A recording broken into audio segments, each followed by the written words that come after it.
कर ही नहीं सकता कि ये कंपनी चलेगी भी या नहीं चलेगी। सुनिएगा, आइजा 570 जो 10:30 बजे डिस्कस किया था, हमारा ऑब्जेक्टिव क्या, हमारा ऑब्जेक्टिव है to obtain sufficient appropriate audit evidence कि क्या गोइंग कंसर्न एजम्पशन एप्रोप्रिएट है या नहीं। तो एज एन ऑडिटर मैं sufficient appropriate audit evidence obtain कर ही नहीं पा रहा कि कंपनी गोइंग कंसर्न है या कंपनी गोइंग कंसर्न नहीं है। इस केस में स्टैंडर्ड आपसे कहता है कि आपने डिस्क्लेमर देना। इस केस में स्टैंडर्ड आपसे कहता है कि आपने क्या देना है, डिस्क्लेमर देना है। जब when there are multiple uncertainties और मैनेजमेंट का प्लान तो है लेकिन उससे आपको फिजिबल नहीं लग रहा, आपको नहीं समझ आ रहा कि कंपनी चल भी सकती है या नहीं चल सकती, तो देखें ये रिस्क कैरी करना कि अनमॉडिफाइड ओपिनियन देके गोइंग कंसर्न का सेक्शन दूं या मॉडिफाई करूं, इससे अच्छा ये कि आप डिस्क्लेमर देते when there are multiple uncertainties. क्या यहां तक बात समझ आती है? हैस्कॉल सबने नाम सुना होगा, सही है।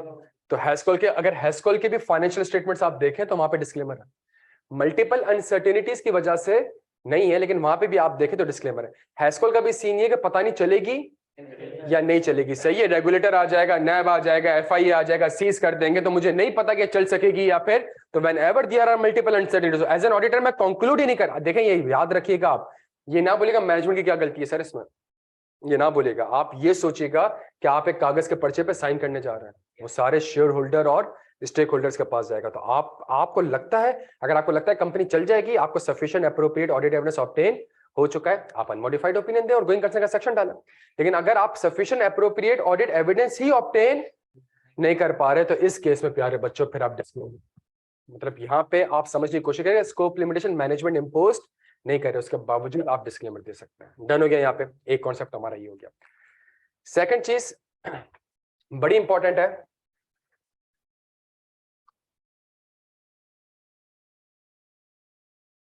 ये सवाल हमने कर लिया था बच्चे, सवाल हमने कर लिया था। इस सवाल की रिक्वायरमेंट क्या थी? Evaluate the above situation. इस सवाल की रिक्वायरमेंट ऐसे भी हो सकती थी, कैसे? हाँ जी, draft material uncertainty relating to going concern section, draft material uncertainty relating to going concern. सवाल आपसे वो ये भी तो पूछ सकता था, अगर आपसे ये पूछ ले कि रिपोर्ट का फॉर्मेट ड्राफ्ट करके दें जिसमें मटेरियल अनसर्टेनिटी का सेक्शन आता है वो ड्राफ्ट करके दें। अगर वो आपसे ये पूछ ले कि मुझे ड्राफ्ट करके दें material uncertainty relating to going concern section, प्यारे बच्चों हमेशा याद रखिएगा इसके 4 स्टेप्स होंगे। हमेशा याद रखिएगा इसके कितने स्टेप्स होंगे? 4 स्टेप्स होंगे। पहला स्टेप, दूसरा स्टेप, तीसरा स्टेप, चौथा स्टेप। पहले स्टेप में जो ये दूसरा वाला स्टेप होगा सिर्फ ये चेंज होगा, बाकी बकिया तीनों स्टेप्स हमेशा सेम रहेंगे। चाहे आप पीआईए के फाइनेंशियल्स देख लें, चाहे आप स्टील मिल के फाइनेंशियल्स देख लें, किसी भी ऐसी कंपनी के फाइनेंशियल्स देख लें, 3 स्टेप हमेशा कांस्टेंट रहेंगे, सिर्फ एक चेंज होगा और वो कौन सा होगा? सेकंड वाला कौन सा होगा? इवेंट्स और कंडीशन, बस दैट्स इट। पहले वाले में आप हमेशा बताएंगे we draw attention to note 4.2। we draw attention to note 4.2 में क्या बताया गया उसको भी डिस्कस नहीं कर रहे। फिर आप कहेंगे these events और condition, हाँ जी, may cast significant doubt on the company's ability to continue as a going concern. Our opinion is not modified in respect of this matter।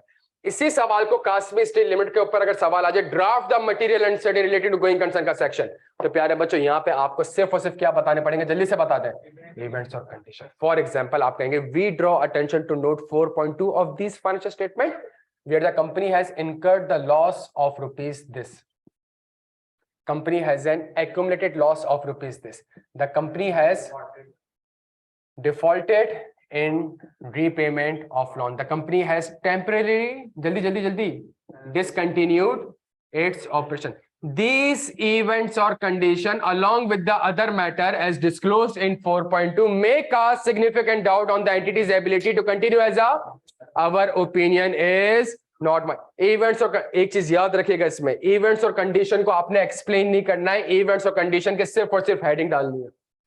PIA की रिपोर्ट में ग्रुप में भेजूंगा, सिर्फ बताया गया है कंपनी के लॉसेज है, कंपनी के एक्यूमुलेटेड लॉसेज है, कंपनी की करंट लायबिलिटी एक्सीड कर गई है कंपनी के करंट एसेट से, कंपनी ने बैंकर्स को डिफॉल्ट किया हुआ है, सिर्फ और सिर्फ वो इवेंट्स और कंडीशन को बताता है। इसमें कोई ऐसी चीज नहीं आनी चाहिए जो मैनेजमेंट ने डिस्क्लोज ना की हो। बच्चों सुनते रहेगा, इसमें कोई भी ऐसी चीज नहीं आनी चाहिए जो मैनेजमेंट ने डिस्क्लोज नहीं करी। अगर मैनेजमेंट, तभी तो मैं चेक करता हूं डिस्क्लोजर की एडुकेसी।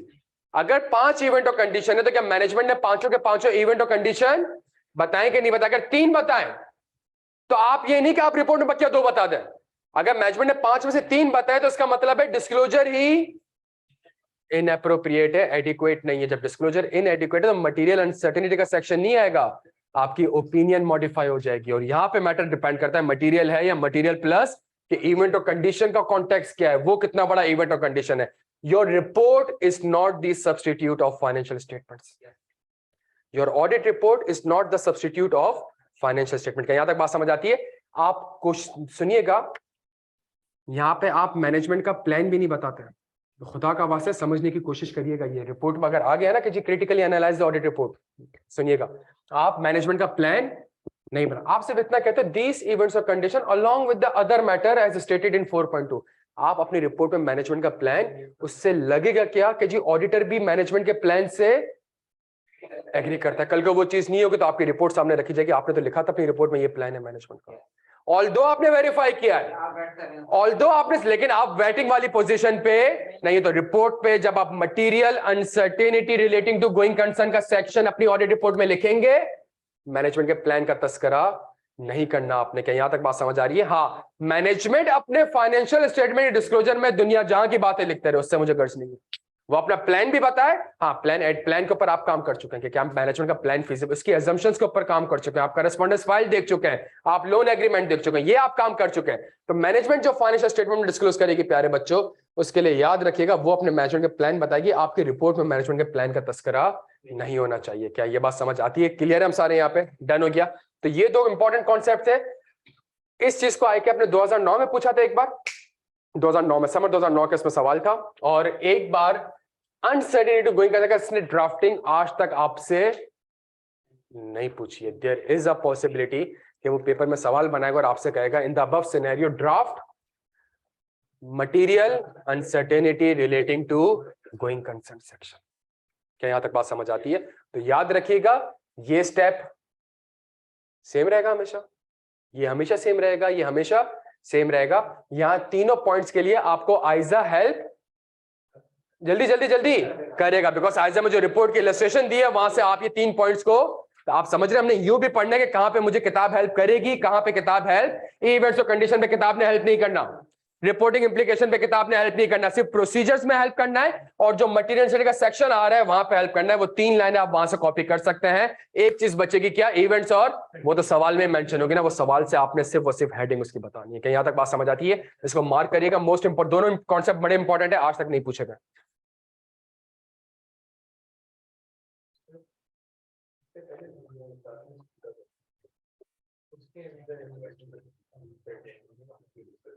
हाँ, मल्टीपल अनसर्टेनिटीज के अगेंस्ट मैनेजमेंट के प्लान्स भी मल्टीपल थे, समझने की कोशिश करिएगा। वहां पे मल्टीपल अनसर्टेनिटीज में, अच्छा लास्ट टाइम जो लास्ट वाला आंसर था ना, आप पूरा लिखें और इसका आगे एक लाइन लिख दें अगर आप चाहें तो, कि in the above scenario it seems that there are multiple, कि भाई पैसा मिलेगा नहीं मिलेगा, पैसा मिल गया तो गैस आएगी नहीं आएगी, प्लांट आएगा नहीं, प्लांट आ गया तो गैस होगी नहीं होगी, डिमांड उस वक्त तक बढ़ेगी नहीं बढ़ेगी। तो आप कह सकते हैं कि जी देयर आर मल्टीपल एंड तो ऑडिटर में एक्सप्रेस अ डिस्क्लेमर, आप ये भी लिख सकते हैं। तो ये आखिरी लाइन है आपके आंसर की, बट उससे पहले 10 मार्क्स के लिए आप पूरी डायग्राम वो उसको लिख सकते हैं। तो वो कॉन्सेप्ट पहले डिलीवर करें, उसके बाद मल्टीपल अनसर्टेनिटीज। ऑनलाइन वाला आप लोग क्लियर हो बेटा?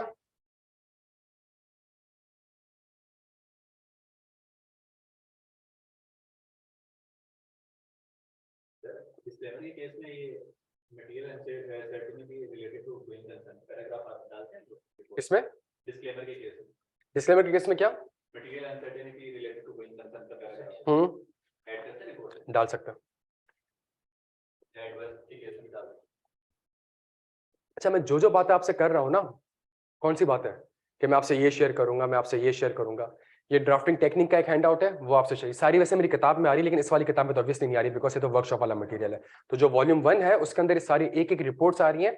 ये मुझसे आप जो टॉपिक हम पढ़ते रहेंगे उसका मटेरियल में फौरन से व्हाट्सएप ग्रुप पे शेयर करता रहूंगा। जो जो बातें कर रहा हूं आपने नोट करनी है, ये आपका काम है कि आपने क्लास के बाद मुझे रिमाइंड कराना है। इवन इसका जो सजेस्टेड आंसर है वो भी मैंने ग्रुप में शेयर करना है आपसे, सही है। और जो मैं आपसे रिपोर्ट्स कह रहा हूं पीआईए की, एसएसजीसी की, एसएसजीसी पे गोइंग कंसर्न है लेकिन कैम है, ये सारे मैटर मैंने आपसे रिपोर्ट्स वगैरह, तो जब इन रिपोर्ट्स को ऐसे घुमा लेंगे ना हैंडआउट को 5-7 मिनट, तो आपके सारे कॉन्सेप्ट मजीद इंशाल्लाह रिवाइज हो जाएंगे। क्या यहां तक बात समझ आती है? जहां मैं आपको रिपोर्ट भेजूंगा पीआईए की, एसएसजीसी की, हैस्कॉल की, आपने उसी वक्त एक काम करना है कि उन रिपोर्ट्स को फौरन से हैस्कॉल से, आइजा की रिपोर्ट से मैच कर, तो आप समझेंगे बस ये चेंज है।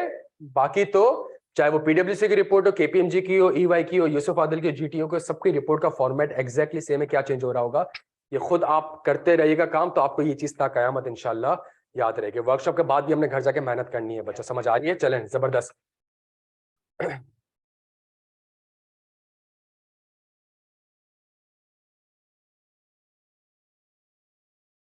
हाँ जी, कोई मसला हो गया ऑनलाइन वालों? क्या इशू हो गया?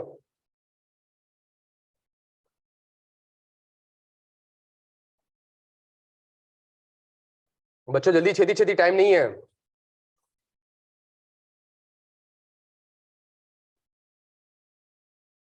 यार क्या मसला हुआ था अब्दुल माइक और उसको? अभी डिवाइस पे चला रहे हो तुम?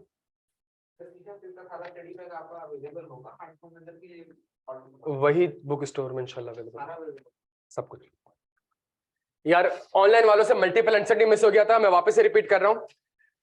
मल्टीपल अनसर्टेनिटी कॉन्सेप्ट ये होता है कि फॉर एग्जांपल मैं आपको एग्जांपल दे रहा हूं, पाकिस्तान स्टील मिल की, पाकिस्तान स्टील मिल के 3 इवेंट्स और कंडीशन बढ़े थे। पहला, नेशनल बैंक के पैसे खाए में, एसएचजीसी के गैस यूज कर लिए लेकिन उसको पेमेंट नहीं करी हुई, एम्प्लॉयज के पैसे खाए में, ये 3 है।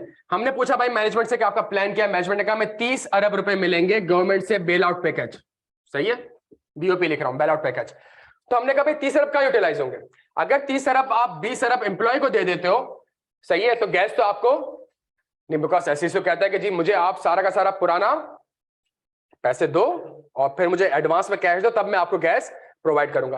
तो ऐसे रिसे गैस, तो एम्प्लॉय हाजिर है काम करने के लिए लेकिन ऐसे रिसे गैस प्रोवाइड करने को तैयार नहीं है। मैं अगर बैंक को लोन दे दूं, बैंक को लोन दे दूं, तो मैं अगर बैंक को भी ये पेमेंट कर दूं तो मुझे ऐसे रिसे तो गैस प्रोवाइड नहीं करेगा, ना एम्प्लॉयज काम करने को तैयार होंगे। तो प्लान तो है लेकिन वो प्लान अभी भी एक मल्टीपल अनसर्टेनिटीज क्रिएट कर रहा है। चूंकि मल्टीपल अनसर्टेनिटीज है प्यारे बच्चों, तो स्टैंड कहता है आप तो as an auditor sufficient appropriate audit evidence obtain कर ही नहीं सकते कि गोइंग कंसर्न बेसिस एप्रोप्रिएट है या नहीं। मेरे भाई आइजा 570 ऑब्जेक्टिव 2 क्या लिखा हुआ है?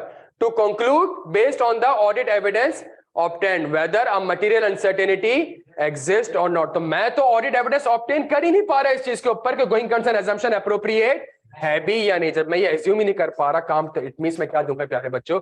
डिस्क्लेमर दूंगा। क्या यहां तक बात समझ आती है? ऑनलाइन वालों क्लियर हो?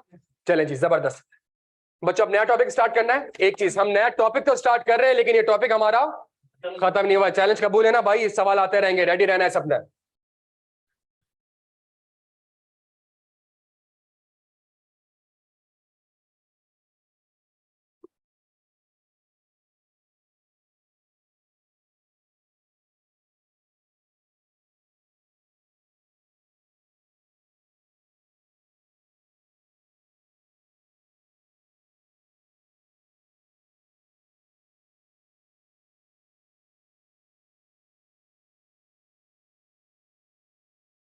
एक सबसे इंपॉर्टेंट एरिया हमारे पेपर का, अब जो नए चैप्टर बना रहे हो,